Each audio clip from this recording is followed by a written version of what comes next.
Ignition sequence starts. 6, 5, 4, 3, 2, 1, 0. Liftoff. We have a liftoff.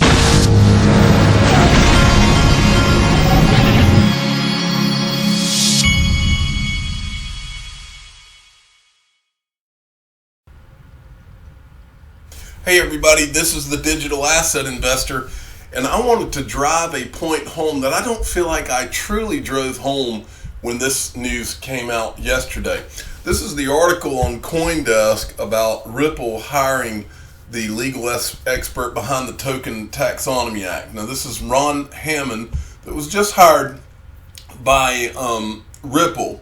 It says blockchain payments provider Ripple has hired a formal political advisor to boost its advocacy efforts with lawmakers in Washington, D.C. And it's showing the tweet. Said Hammond previously served as a legislative assistant for Representative Warren Davidson, Republican, where he led the drafting of the Token Taxonomy Act, an attempt to bring in legislation giving cryptocurrencies clearer legal standing in the United States. And this, so it says, but anyway, the point is that this bill that was being introduced by Warren Davidson and Darren DeSoto, it was reintroduced 2019. It seeks to exempt certain cryptocurrencies and other digital assets from federal securities laws. Now, since they did that, these reps have all co-sponsored the 2019 version of the bill. So, to put this in the proper context, we need to look at this the way that you would look at it if you were Ron Hammond. Now, you've been behind the scenes with the most powerful politicians in the world in Congress, and you've seen everything that has been going on with this legislation. You have inside knowledge of where all of this is going. And so I just wanted to make the point to really illustrate just how stupid that this guy would have to be to leave that position knowing what he knows to go work at a company that is then going to have the digital asset who they are working on the primary use case for. If he knew that that was going to be declared a security, or had even a whiff that that was going to be declared a security, it would literally be the most dumb job in the world in the history to quit, except for one. And I'm going to show you the one guy that quit a job that was even dumber than what this guy's about would be doing if he was quitting this job in Congress to go work for Ripple, which is working on a use case for a digital asset that he knew was going to become a security. And I am now going to show you who did quit just such a situation. It is the equivalent of this guy. Do you remember this guy? I know you know this guy, but do you know this guy? What you're looking at here is American Idol Season 1. And this guy's name is Brian Dunkelman. And that would be Ryan Seacrest. Brian Dunkelman, for you young people that aren't out there that didn't see Season 1. Season 1, American Idol had two hosts.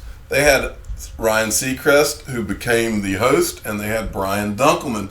Well, Brian Dunkelman is the guy that quit American Idol after Season 1 and is now, the word on the street is that he's like an Uber driver. Brian Dunkelman quit American Idol, and then Ryan Seacrest went on to become one of the most famous people in the world, get a radio show, make millions and millions and millions of dollars. So that is who the guy would be compared to, in my opinion. I just wanted to make sure I fully illustrated how ridiculous it would be for that guy to go work for Ripple when he knows what he knows.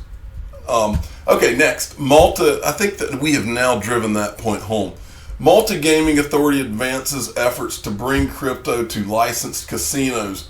The Malta Gaming Authority has just launched the second phase of its Sandbox Framework initiative. The effort aims to explore how crypto assets might be used at licensed online casinos. So, as we can see now, Malta does not just want to be blockchain island. They want to be a paradise for all things blockchain. all these other countries in the world should take a page out of their book, pay close attention. Now, Ripple Red sent a funny tweet out. So, having watched Wolf of Wall Street and The Big Short recently, which are both great movies, by the way, and you need to see them, I wondered, other than the obvious XRP figures, who would you expect to see in the XRP movie from Twitter, and who would play their part? And I saw some funny responses through here. They had up here, they had Tiffany Hayden was Jennifer Lawrence. And they had, let's see, they had a whole list here. This is Hammond Eggs, who's To the Lifeboat, Steve Buscemi, Digital Asset by Kevin Costner. Man, I hope that I don't disappoint people one day when you see me. I mean, come on, this kind of thing makes me nervous. I don't like reading these kind of things. I don't like listening to my voice on these things. This whole idea makes me nervous. Jungling, Woody Harrelson, Brad Combs, Keenan Thompson, Connors XRP himself or God, CKJ Crypto News, Juicy Smollett, Not Personal, Blockchain 79, Lisa Kudrow, Rob Cash, Ice Cube. So anyway, I thought that those were kind of funny. But let me think, well, I'll tell you this. Not to give any hints out or anything. This is when I was younger, not now. When I was younger, there were people that said that I looked, not my muscles, by the way, because I never had muscles like the guy, but they said that I looked like Mark Wahlberg, if that gives you any. But keep in mind, that was with 25-year-old hair, not today's hair. And I do have hair. I'm not like George on Seinfeld or anything. It's not that bad. But I do have some receding hair and all that. But anyway, but I guess Mark Wahlberg may be about maybe a little older than me. I'm 45. I'm not sure how old he is. But anyway, it's just funny. Now, I have heard whispers around the community of there being a documentary, and I have heard some talks about that, just as an FYI. But it is amazing how things have unfolded in this community, and that this kind of talk is even going on. But at the same time, make no mistake, what we're a part of, we're very early, but what we're a part of, it is, no question about it, a world-changing thing. And I'm not just talking about the things I read in articles. I'm talking about the buzz that I hear offline and behind the scenes and talking to people. This, make no mistake, folks, this is every bit as big as what I've said it is all along. When I started doing this, it was just myself sitting behind this microphone or sitting at my computer before I even started this channel. I've had a hunch. I've had a gut feeling since 2013 piecing all this together. My gut feelings are now not just gut feelings. My gut feelings have been confirmed in many different ways as this is all unfolded. I'm 10,000 times more confident than I was in 2013 that I was and am right. And so don't ever think that the digital asset investor does not believe every single bit of what I say, because I don't just believe it, but I feel like I've been able to confirm some of my gut feelings as well. Okay, moving along. Sergeant Obi-Wan at Sergeant Obi-Wan sent me this from Cryptopolis. Now, folks, I said this not more than a week or two ago. When you hear them talking about negative rates, the cake's already baked on that too. You're going to see negative rates in the United States, and now someone who they actually listen to for some unknown reason, Alan Greenspan, has said that it's only a matter of time before we have negative interest rates. Remember, we are now living in the upside down world. You're turning CNBC on, and you're listening to these people with a straight face talk about negative interest rates. Now, it might be a good thing, or it's not going to be that bad. And they know about that U.S. debt clock. They know about the debts of the world. They know this is all a joke, but they don't tell you it's a joke and how scary it really is. Well, I'm telling you, it is. This guy even looked kind of creeped out by the whole thing himself. Now, he's retired in style, and so he doesn't have to be accountable for anything that he ever did to be a part of what was created. But he did look kind of bothered by the whole thing. That's about all that it's going to be with him. Negative rates will spread to the U.S. It's only a matter of time, is what he said. And I actually asked one of my bankers the other day, I said, man, listen, when am I going to get to see some of those negative interest rates? And I mean, he seemed a little nervous about the whole thing, to be honest.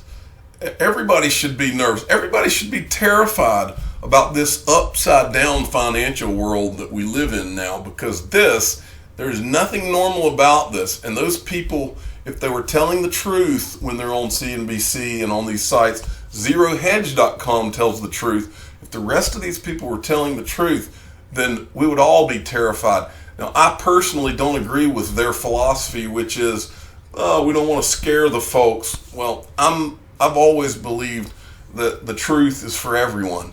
And if you can't handle the truth, then you need to grow up, because the truth will set you free. Okay, moving along. The truth will actually lead you towards digital assets if you're paying attention. Shinu Patel at Shinu Patel 29 sent me this. Internet broke the cartel of knowledge. Bitcoin broke the cartel of finance.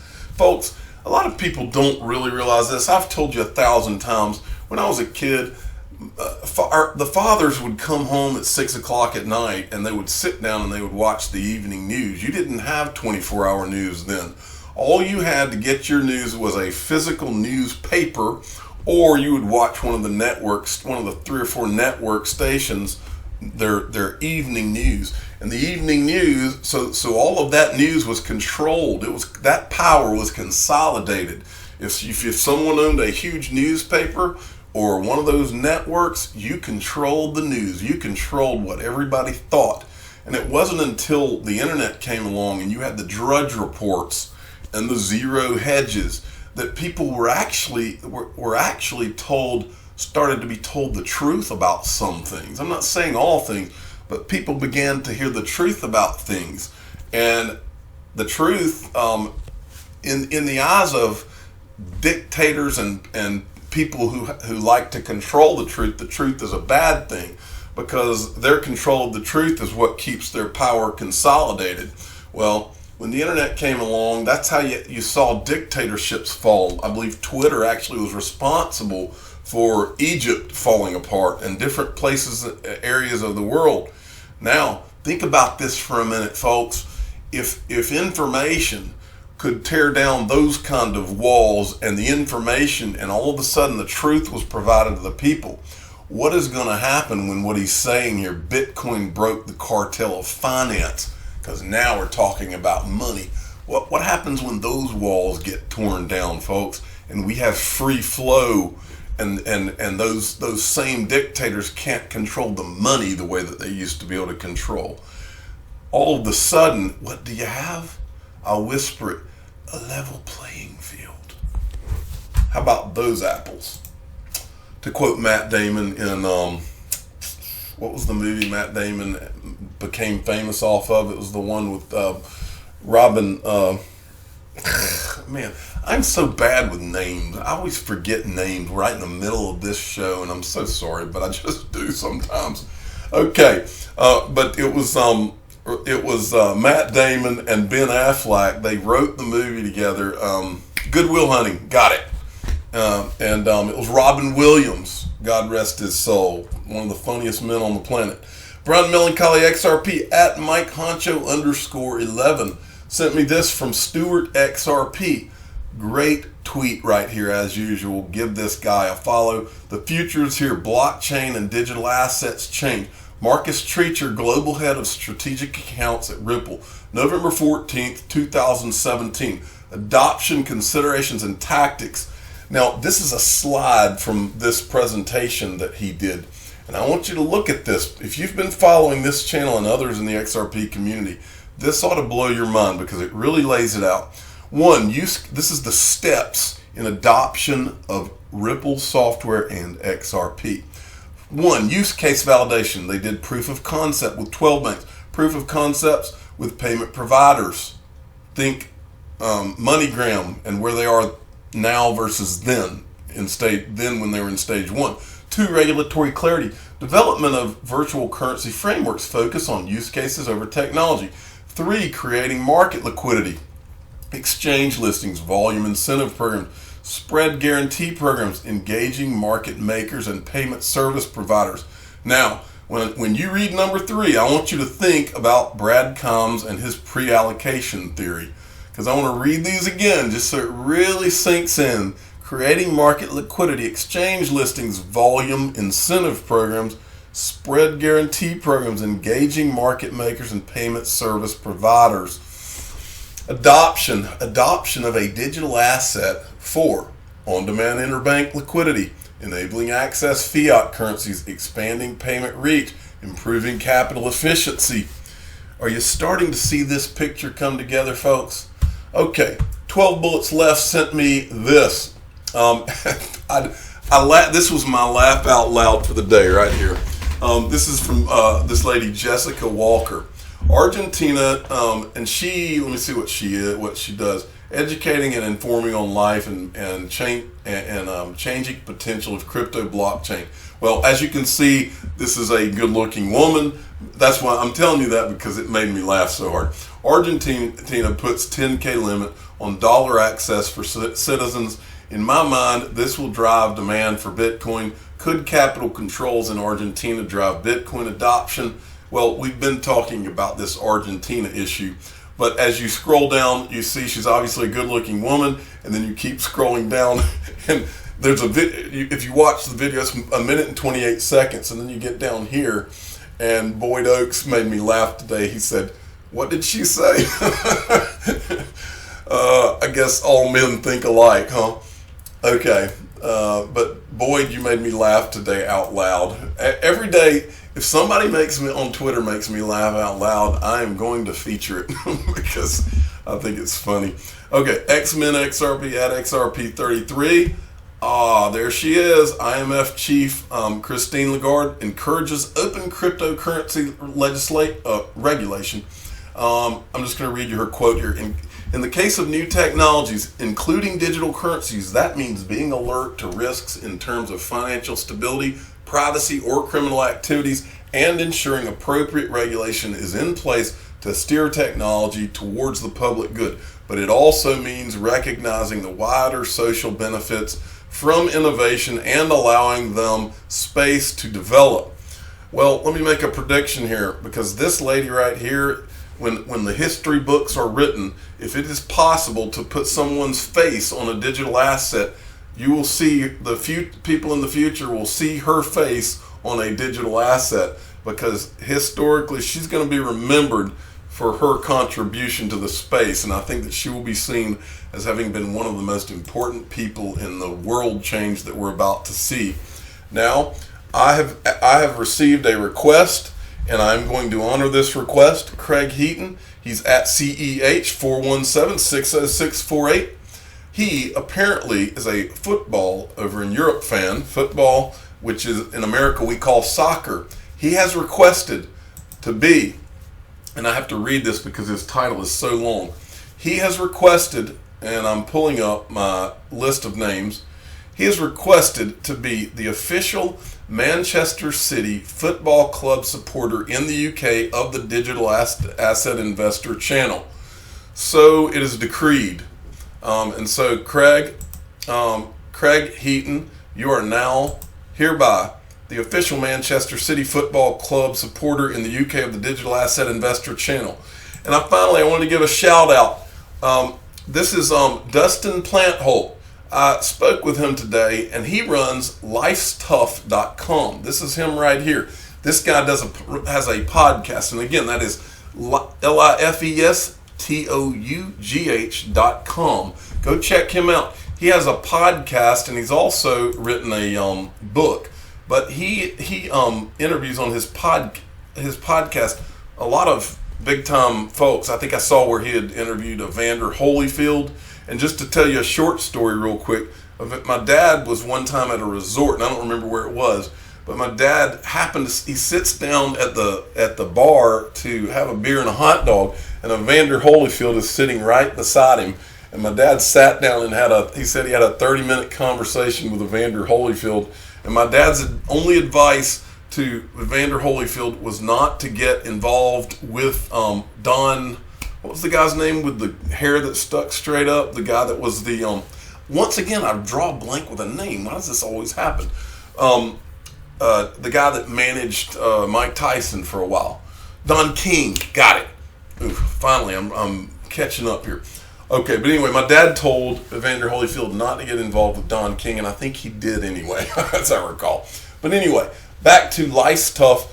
Go check Dustin Plante out. He's a very sharp guy, and he's got one hell of a radio voice.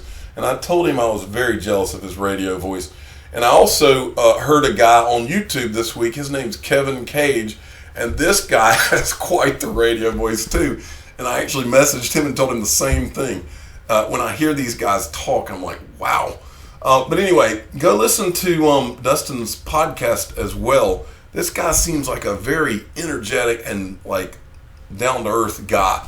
So give him a look. lifestough.com.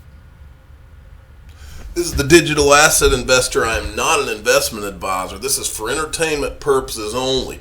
Please subscribe and hit the like button and tell your friends and family to go check out Dustin Plante at lifestough.com. Thanks for listening.